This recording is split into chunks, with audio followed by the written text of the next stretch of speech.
creator, did you get a recent notice from LinkedIn that your post has been taken down as a result of an alleged copyright violation? What the heck? You had no intention of violating copyright law when you made that LinkedIn post. Well, what are you gonna do? You're gonna fight to get it back up. Let's do it together. I'm Ian Porzine, your social media lawyer, and in this video, I'm gonna give you the 5 steps to getting removed content as a result of an alleged copyright violation back up on LinkedIn. All right, let's hit this. Before we get to the 5 steps to getting your content back up, let's review LinkedIn's copyright policy. And I have to say that it's quite an old policy. I checked it out and reviewed it entirely, and I guess the last time it was revised was in March of 2014. In sum, LinkedIn protects the copyrights of people that make posts to their platform. You know, copyright is a legal rule that protects the creator's right, the person who made the photo, the audio file, the blog post, the video, against other claims. He has a right, she has a right to protect others from using his or her art without permission. Generally, throughout the world, you as the creator own the copyright to the things you create automatically. You don't have to file any papers to be able to prove that you have the copyright for something. It happens as a matter of law. You just create that blog post or that video, and automatically, upon its tangibility, it becomes your copyrighted content. While you do not have to file papers at your local copyright office, I would always advise you to do so. That way you have a better chance of protecting your copyright in the future. But in general, LinkedIn does protect the copyrights of people that post to their platform. It also adheres to the principle of fair use, which we'll discuss a little bit later, which allows you to use other people's posts, other people's art without their permission, so long as you follow those rules of fair use. But if you've been unfairly targeted on the LinkedIn platform, LinkedIn has said, hey, you posted copyrighted content without permission and without use of fair use, and you want to get that post back up, follow my 5 steps to getting removed content back up on LinkedIn. All right, well, here we go with the steps. Step number 1 is to review the notice you get from LinkedIn about the alleged copyright violation very carefully. Look for those reasons that they took down that content. Identify specifically what they say about your particular post that violates copyright law. And then look for the original copyright holder's contact information. You really want to get to a point where you know who is alleging that you violated copyright law. Step number 2 is to prepare your case, a really important part of this process. Does the alleged violation even involve someone else's content? A lot of clients call me up and they say, Ian, I just got a copyright claim or a copyright strike, and the alleged violation actually was my own content. Make sure that LinkedIn is not alleging that your content violates copyright law, because it doesn't. And if it doesn't, then prepare evidence that this content they say is violating copyright law is actually your own. You have proof of ownership. If you did borrow someone else's content, did you have permission to use it? If you did, you need to find that permission. You need to get it in writing if it isn't already, and use that to prepare your case for LinkedIn. Also, if you use someone else's content without their permission, that may be okay under the fair use doctrine. Did you use the content for the purposes of commentary? Did you comment directly on this content and use just a little portion of the content in your post? Did you critique it?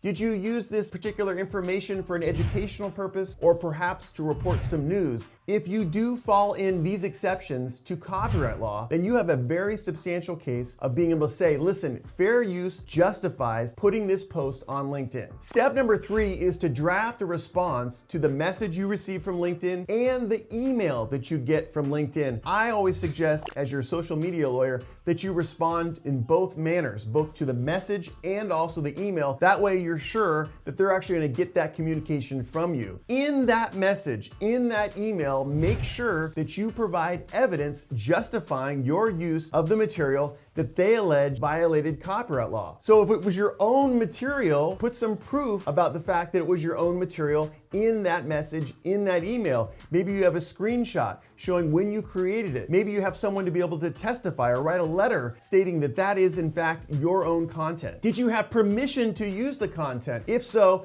maybe you get it in writing, in an email, or maybe a letter, and provide that to LinkedIn so that you can justify your use of the post. Or perhaps you're using the fair use doctrine to justify your use of someone else's art in your LinkedIn post? Well, explain it in detail in this message or email. And it's extremely important in any message or email that you send to LinkedIn that you use a professional tone and that you explain your use fully. Also, you must request who is the alleged copyright holder who is saying that you violated the law when you made your LinkedIn post. You are entitled under the Digital Millennium Copyright Act, Title 17, Section 512, to be able to get the identification, the contact information for the copyright holder so that you know who is making this accusation against you. Once you've sent your email and your message, wait a good 10 days for a response from LinkedIn. Oftentimes they respond pretty quickly. However, sometimes it takes some time, and so give it some time. And if they respond positively, if they say, okay, we see this is a fair use, then you've won,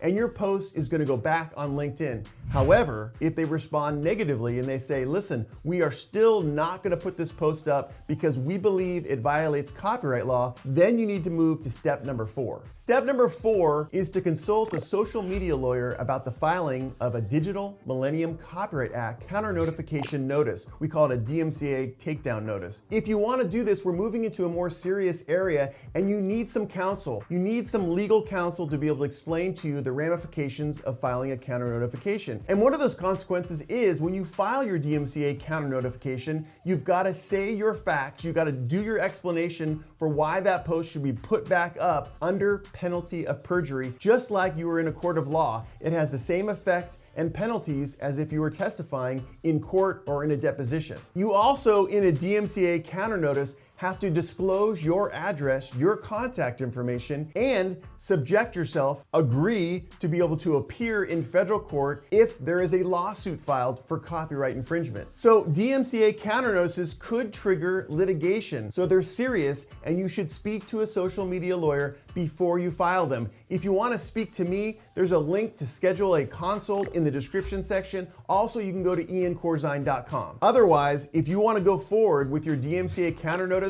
with an attorney's help or without, you should go to step number 5. And step number 5 is to file a DMCA counter notice. You should consider hiring a social media lawyer to do this for you. 1, it's easier. 2, sometimes it convinces the copyright holder that you're serious, and so the copyright holder kind of begs off and doesn't pursue litigation. Another advantage of having a social media lawyer file the DMCA counter notice is that the address in the notice is the attorney's and not yours. The attorney is going to be the person that's going to get the contact on the claim, and we can protect your address from possible harassment by the copyright holder. Regardless of whether or not you hire a social media lawyer to do your DMCA counter notice or you do it yourself, there are a couple of points to remember. First off, LinkedIn has their own form for DMCA counter notices. I'm gonna put a link to it in the description section below. Second, never admit to copyright infringement in the description section of the notice. You just want to explain your use and allow that to progress. Always attach to your filing of the DMCA counter notice all evidence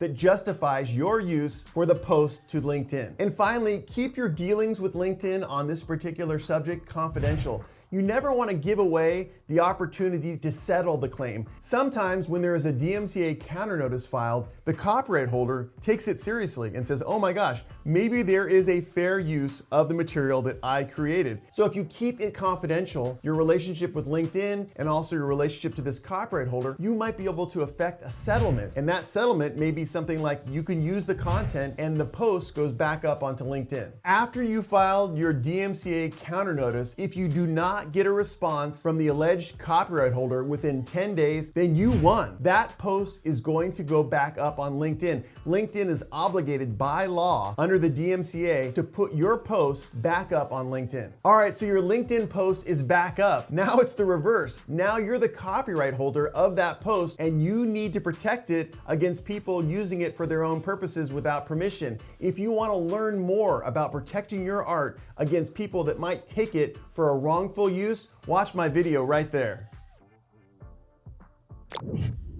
If you're new to the channel, come join us. I would love to see you here. Hit the like button, consider subscribing, go to iancorzine.com to be able to schedule a consult, and join us on Discord. There's a link to the Discord server in the description section below. Okay, that's enough for today. We'll see you next time.